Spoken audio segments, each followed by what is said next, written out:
Nitiranam, everybody. So my name is Luke. The first time I came to Adi Kailasa was back in 2017. I was very excited to go, the 10-year passport, because I was actually expecting to stay much longer, which may have probably been the better decision. It was honestly the best time of my life.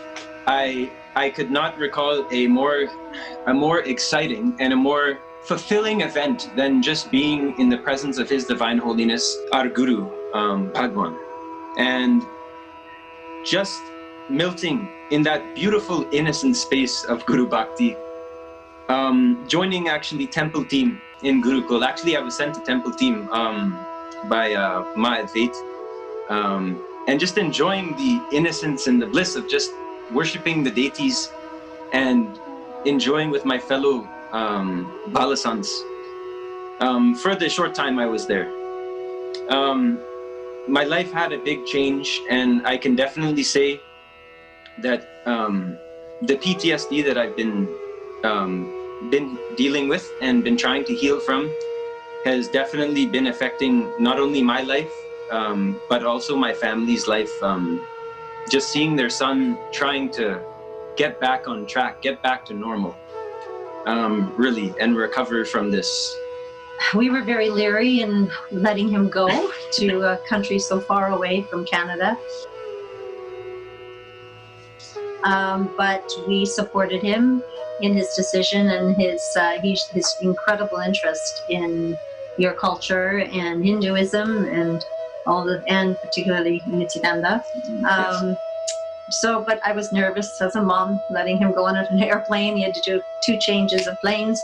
But it was interesting when he first introduced us to the ashram and all the different people that were working there, and that the one person that stood out to me in not a good way from the very beginning was Sarah Landry. I had a very strange feeling when I listened to her talk, and I didn't ever find it authentic. And I was very worried for him that, I didn't know what to expect or what he would be facing when he got there. I was terribly worried about him getting in a cab and being, robbed of everything. We had money for him, for every little step of the way, for cab fare, etc. So she was actually one of the main people that made me nervous for him to go. And despite, her being a Canadian or whatever, that had nothing to do with it. It was more, I could see through her, and I didn't have a good feeling about her. And I felt that she was a bit of a bully, even just watching some of the videos while he was there. I just felt that this person, I don't know, was looking for stardom. But when the 3 monks arrived in a van just outside my house, I was like, what's going on? And we were fine with it, but I just never felt comfortable with her in my home, which was weird. And she came in with a very big staff and said, I can do health readings on everybody and all this. And I'll clarify. Yes, go ahead. I'll clarify on that. The ego of her was going on beyond the Shaktis we learn in Sangha and in the organization, I should put. She was almost pretending to be this sort of oracle, psychic, hypnotist, and kind of it was very much so ego. And as a lot of us know, ego is not really a part of spirituality per se. And definitely boasting about certain things is not. So she was sort of using Swamiji, I believe, as a catalyst for her ego, and then making the U-turn that you spoke about, Swami. From the innocent space I was in Bidadi, and this beautiful place, now being looked down upon because of her total lies, complete lies, totally false accusations, which I was there when she was making those videos. The period of time that Luke lived with Sarah was from January 1 of last year to July. So it was a 7-month period. It wasn't a 12-month period. It was a 7-month period. But what I did notice is he disappeared. And that is unlike Luke. He would always return texts. He would call us more regularly. And it got more bizarre as the time went on. And even when he first moved in, we helped him move in, which I was reluctant, but this is my son and he's older. And I thought I got to support him, but I was completely 100% against it. But what can I do? So we moved him in and I didn't hear from him for 6 weeks. And that really, really worried me. And so, yes, I never saw, that's the thing. She was so good at putting on different faces that when we were together as a family and we would go out to dinner and she would be with us, of course, they would come up from the apartment. I didn't see, I could see that there would be control, but what I could see in my son that changed is he was very short with his temper, and only because I think he was so frustrated with being so controlled that I think he felt comfortable around us, that he could be more himself and like, I'm not going to put up with whatever you say because I'm around my family now, kind of. So I felt that there were definite changes. I could see the upset and frustration and anger in him, and I thought something's up, but she didn't display it in front of us. She was very good at that, very kind, and she made us all bracelets, and my daughter and I, and this kind of thing. And she's good and talented and all that, that's fine. But I just felt that all of a sudden there was this separation between my son and my family, and I didn't see him very often. And so, again, I was not witness to a lot of the things that my son revealed. In fact, it was my first time hearing any of this last night. So a lot of this. So it's very shocking for me too.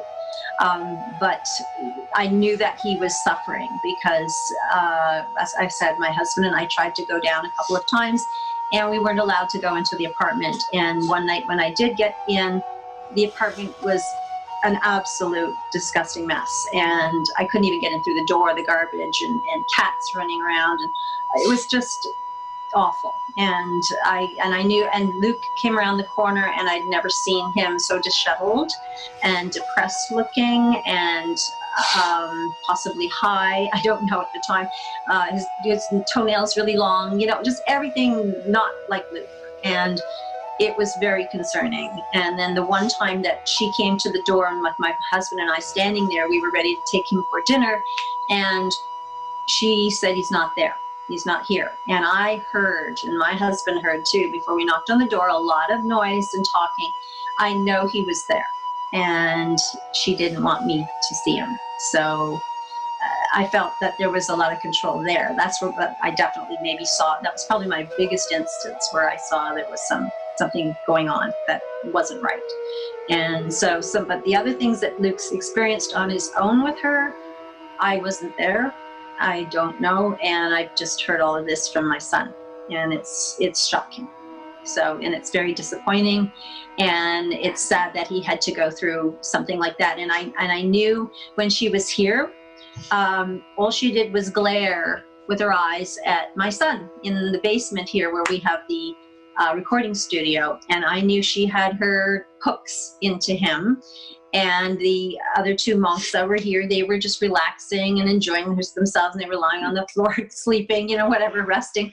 But she followed him around like a mosquito, like following person. So I was very concerned. I saw it all, and I actually went up to my husband. I said, boy, she's looking at Luke a lot, like staring and glaring. And so I knew she was going to go after Luke. And yes, we saw them the next day, and they were walking, in the garage, and we kind of like, what's going on here? And it was starting something that I wasn't happy about. And I wasn't happy from the beginning about it. But again, I really couldn't feel like I could step in, and Luke was older. He wasn't 16. He was not quite 19. So I can't step in. In Canadian law, we can't step in when they're 19. They're considered adults here in Canada. So, and I really wanted to interject, knowing that she was 34. So not good. Yes. I had actually just turned 19 when the event happened. I was just 19. He was totally against all of that because before that he was a bodybuilder and a nutrition expert. He was telling us everything. You know, if I had even a little glass of wine, Mom, no, it's a neurotoxin. You shouldn't have. And so I was shocked that he went down this path. He was totally against all of this stuff. And he was hooked on it. You know, there'd be 3 or 4 days. They wouldn't even leave the apartment. He'd be high all the time. This is what I'm hearing. So, you know, this is so unlike the way Luke was. Every time I would have the courage and get out of the mind control, something just clicked in me where I would just feel a sense of me again. And I would be like almost in a state of panic, like oh my God, what has been going on? And I would immediately dial an Uber. I would ask my family for money, and I dialed an Uber about how many times? Like 3 times. 3 times, and I came to the door, and I couldn't even sleep without seeing her face in my mind, and just feeling horrible and feeling like a gravitation towards her, which I definitely know she was using the black magic and most likely the Vishakaran on me to bring me back and pull me in. And I got him out of that situation. He went through what I call hell and back in terms of being so upset and angry about himself and upset with himself and not liking himself or whatever he went through. He lived in the basement here. He was completely nonverbal quite most of the time with us. He lived and separated himself from us emotionally.